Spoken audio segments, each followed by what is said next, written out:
स्वतंत्रता का भारत में अधिकार कितना अनुच्छेद में है? 19 से 22 तक। 19 से 22। तो 19 के एक में कितना भाग में बांटते हैं? 6 भाग में। 19 के एक तो कितना भाग में? 6 भाग में। तो 19 के एक के A B C D E, एक तो निरस्त कर दिया गया है जो संपत्ति के अधिकार था। उसके बाद क्या है? जी का। ठीक है। तो सबसे पहले देखिएगा कि 19 के एक में कि कोई बाबा है। बाबा कौन? प्रेमानंद महाराज। कौन है? प्रेमानंद महाराज। तो प्रेमानंद महाराज क्या देते हैं? हम लोग के उपदेश देते हैं। उपदेश देते हैं मैंने अपना विचार को प्रकट करते हैं। क्लियर है? तो विचार को क्लियर मैंने प्रकट करते हैं। उसके बाद प्रेमानंद जो महाराज हैं हमारे, वो क्या करेंगे? अपना एक सभा बनाएंगे। क्या बनाएंगे? सभा। सभा बनाने का अधिकार है उनको। अनुच्छेद कितना में?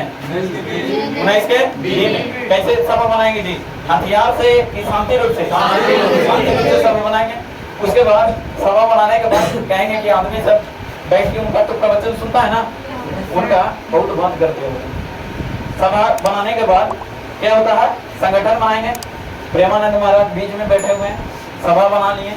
सब लोग सुनता है उनका सभा में जाके। उपदेश क्या सुनता है? उपदेश कहानी के माध्यम से समझते हैं। क्या सुनता है? उपदेश। उपदेश सुनने के लिए क्या हुआ उनका? सभा बना। शांति रूप से बनाते हैं सभा, है ना। उसके बाद सभा बनाने के बाद एक राधा रानी के नाम पे संगठन बना लिए। क्या? राधा रानी के नाम पे संगठन बना लिए। संगठन बनाने के बाद जो राधा रानी के जो संगठन ही बना, संगठन बना, तो जो संगठन के लोग था उनको अधिकार है क्या? घूमने के लिए ना देखते हैं कौन मंदिर के लोग हैं जो घूम घूम के कुछ करते हैं ना अपना, है ना जी। तो घूमने के लिए अधिकार है, घूमने की आजादी का। उसके बाद घूमने के बाद देखिएगा तो क्या होगा? निवास करने के अधिकार, मतलब एंट्री। ई से 19 के ई में क्या है? 19 के ई से क्या हो जाएगा? एंट्री। तो 19 के ई से क्या हो जाएगा? निवास का अधिकार। निवास का अधिकार। उसके बाद देखिएगा कि 19 के एक भी था जो संपत्ति के अधिकार था, उसको 44वां संविधान संशोधन के द्वारा उसको निरस्त कर दिया गया 1978 के अंतर्गत। ठीक, क्लियर है ना। उसके बाद देखिएगा कि कोई अगर आदमी निवास करेगा, कहीं बस गया, तो अपना तो रोजगार के लिए कुछ काम करेगा ना जी, पेट के लिए काम करेगा, तो कोई व्यापार करेगा, है ना। तो वही 19 के जी में क्या कहा गया है? व्यापार करने का अधिकार। 19 के जी में क्या है जी? व्यापार करने का अधिकार। क्लियर है? क्लियर है। तो 19 के एक में क्या था? उपदेश देने का अधिकार। क्या है? उपदेश देने का अधिकार। 19 के बी में क्या है? सभा करने का अधिकार।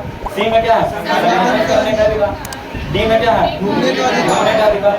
ई में क्या है? ई से निवास करने का अधिकार। एक आपका हो गया। अगर कोई आदमी निवास करता, पैसा जमा कर लेगा, तो उस पर टैक्स लगता है ना, कि टैक्स नहीं दीजिएगा, है ना। तो इसीलिए तो संपत्ति को मौलिक अधिकार से हटा दिया गया, है ना। जैसे वोट होता है, तो वोट होता है तो उसका पूरा विवरण देना पड़ता है कि कितना पैसा है। मुखिया के भी चुनाव लड़ते हैं तो होता ना जी, संपत्ति विवरण दीजिए, चाहे प्रधानमंत्री के लड़िए चाहे मुखिया के लड़िए, आपका संपत्ति विवरण दिया जाएगा। अगर नहीं हटाया जाता तो देता कोई? देता? समझ में आया?